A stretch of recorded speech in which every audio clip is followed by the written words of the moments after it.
Right, so ito yung pangalawa nating yung pang-apat na tutorial. So gagawa tayo ng users gamit ng PowerShell. So first step ay mag-install tayo ng Microsoft Graph module. So ito po yun. Ito yung command. Yan. Turn natin. Tingnan natin kung gagana. Yan. Sana gumana, no? Wait natin matapos. So yes to all na lang natin. So medyo matagal lang po yung yung pag-install kapag fresh pa na ini-install. So ayan po. Wait natin matapos. Right, so tapos na siya, no. So tayo mag-proceed sa next step. So ang gagawin natin sunod ay i-connect natin siya sa Microsoft Graph. Okay, so verify muna natin, confirm muna natin. So pag mag-confirm tayo, ito yung command. Installed Microsoft Graph. Okay, so meron na nga siya. Nasa gallery na natin, sa repository na natin dito sa computer. Mag-connect tayo dun sa ating tenant. Okay. So ano nga ba yung ating titingnan ko lang yung ating yan, sapinan. Copy na lang natin ito. Ayaw. Alang.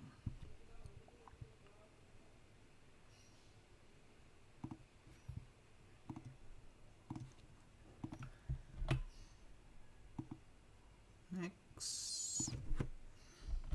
Nakalimutan ko yung password ko.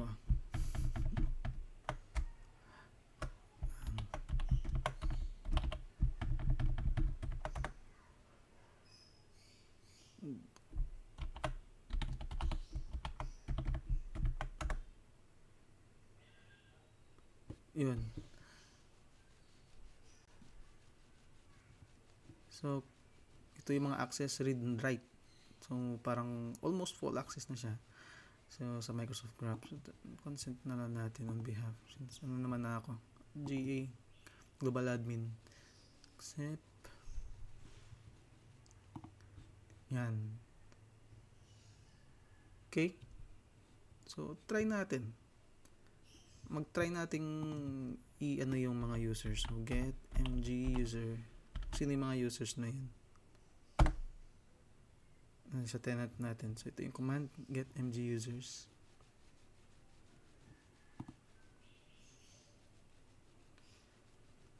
Okay. So ito yung mga users.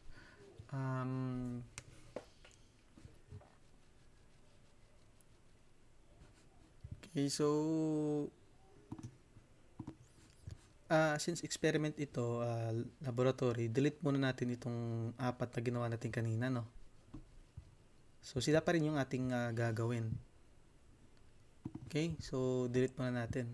Remove muna natin sa ating tenant. Okay, si James Smith, Joe Doe, John Smith, delete natin. Delete. Okay. So successfully deleted. Refresh natin.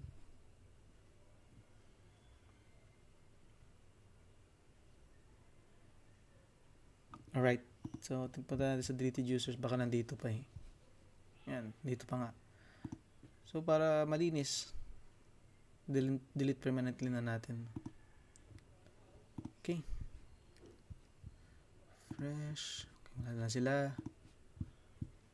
Yan. So, unang-una natin gagawin ay mag-set tayo ng password. So, isi-store natin siya sa ito na natin lagay. So, ito yung variable. I-store natin yung password dito. So, yung password natin kanina dito sa ating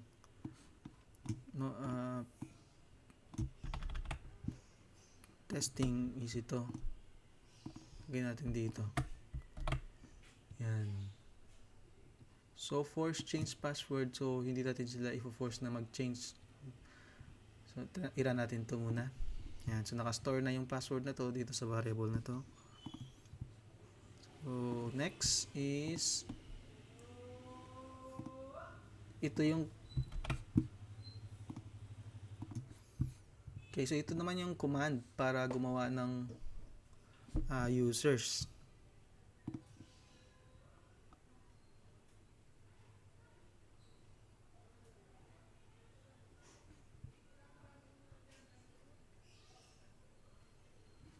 Okay.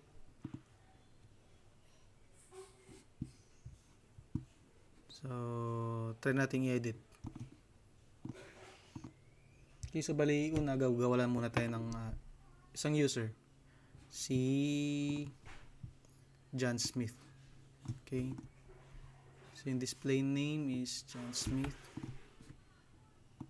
Okay, so lagyan natin ng user si John Smith.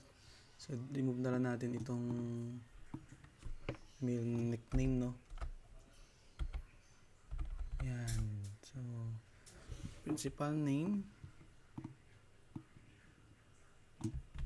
Okay natin dito.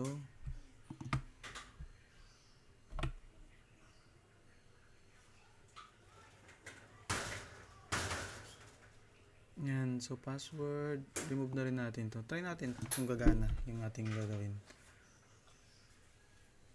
Okay. So, i-run natin. So, may error, no? Remove ko kasi yung nickname. So, dapat pala yung nickname is required siya. Required. So, balik natin yung nickname. Yan. So, mail nickname. Same lang din ito. Itong UPN.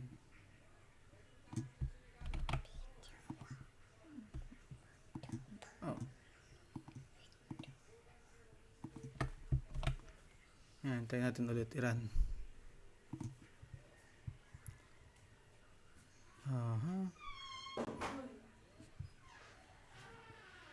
May error ulit. So, sabay-sabay tayong mali. Hindi dapat, parehas ng pala ng display name natin. Yun. So, okay na. Yun pa rin. May error talaga siya sa nickname. Okay. Okay, so ito yung script sa paggawa ng user. Dapat pala parehas yung nickname tsaka yung user principal name dito. So, yun. So, nung niran ko to, ito na. Nakagawa na. Puntayin natin mag-get user. Natin si John Smith. Okay. So, next time, try natin gumawa ng maramihan using PowerShell.